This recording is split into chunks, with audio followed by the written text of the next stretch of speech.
The Lord says, Krishna says in the Gita, ভগবানকে পাওয়া এই কথাটা শুনলেই আমাদের মনে একটা প্রশ্ন জাগে, ভগবান কি কেউ পেতে পারে? তিনি কি কোনো জিনিস যেটা খুঁজে এনে পাওয়া যাবে, নাকি তিনি সর্বত্রই বিরাজমান? আজকের আলোচনার বিষয়, ভালো মন্দ খেতে দিলে, অর্থাৎ ভোগ আড়ম্বর করলে বা খাবারের আয়োজন করলে কি আমরা ঈশ্বরকে পাব?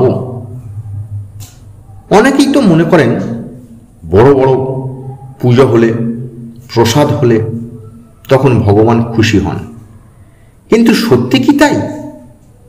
ভগবদ গীতায় বলা হয়েছে, পত্রং পুষ্পং ফলং তম জমে ভক্তা প্রচ্ছুতি। অর্থাৎ ভগবান শ্রীকৃষ্ণ বলেছেন, যে ব্যক্তি ভক্তি সহকারে আমাকে একটি পত্র মানে পাতা, একটি পুষ্প মানে ফুল, একটি ফল বা সামান্য জল অর্পণ করে, আমি তা গ্রহণ করি।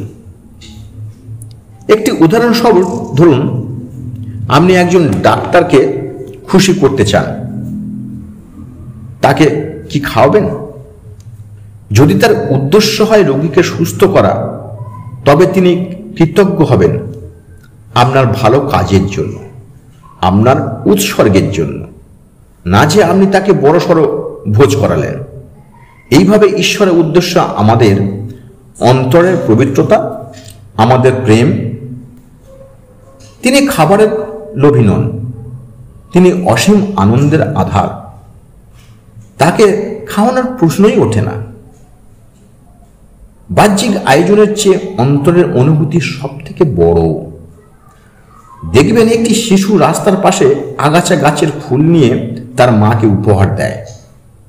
মা সেটি অত্যন্ত যত্ন সহকারে নেয়। কেন নেয়? কারণ সেটি ভালোবাসা দিয়ে দেওয়া হয়েছে। ঠিক তেমনি ভগবানকে আমরাও পেতে পারি যদি সামান্য কিছু দিই, কিন্তু তাতে যদি হৃদয়ের প্রেম থাকে।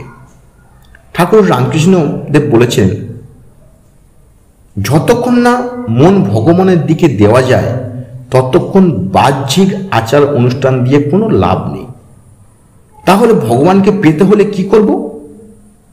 শুদ্ধ অন্তঃকরণ, মন পরিষ্কার করতে হবে। ভক্তি ও প্রেম, আমরা কিছু করব প্রেম দিয়ে করব। সেবার মানসিকতা, ভগবানকে খাওয়ানোর চেয়ে ভগবানকে মানুষ রূপে দেখা, এটাই প্রকৃত পুজো। যেমন ঠাকুর রামকৃষ্ণপুর বলতেন, শিব জ্ঞানী জীব সেবা। একটি উদাহরণ হিসাবে বলবো, একজন দরিদ্র মানুষ সামান্য গুড় ভাত দিয়ে ভগবানকে ডাকে। সেই ডাক ভগবান শোনেন, কারণ তাতে আন্তরিকতা আছে। অথচ কোটি টাকার যোগ্য হলেও যদি অহংকার থাকে, তাতে ভগবানকে পাওয়া যায় না। ভালো মন্দ খেতে দিলে ভগবানকে পাওয়া কোনোদিনই যায় না, কিন্তু প্রেম ভক্তি দিয়ে, সেবা দিয়ে ভগবানকে পাওয়া যায়।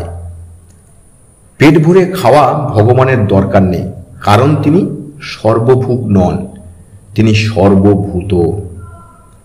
তিনি চান আমাদের অন্তরের পবিত্রতা, আমাদের নিঃস্বার্থ প্রেম। তাই মনে রাখুন, খাদ্য নয়, হৃদয় দিয়ে ভগবানকে পাওয়া যায়। ভগবানকে পাওয়া কোনো বাহ্যিক ব্যাপার নয়, এটা অভ্যন্তরীণ রূপান্তরের বিষয়। তাই জীবে প্রেম করুন, সেবা করুন, ভক্তি করুন। ভগবান আপনার কাছেই আছেন।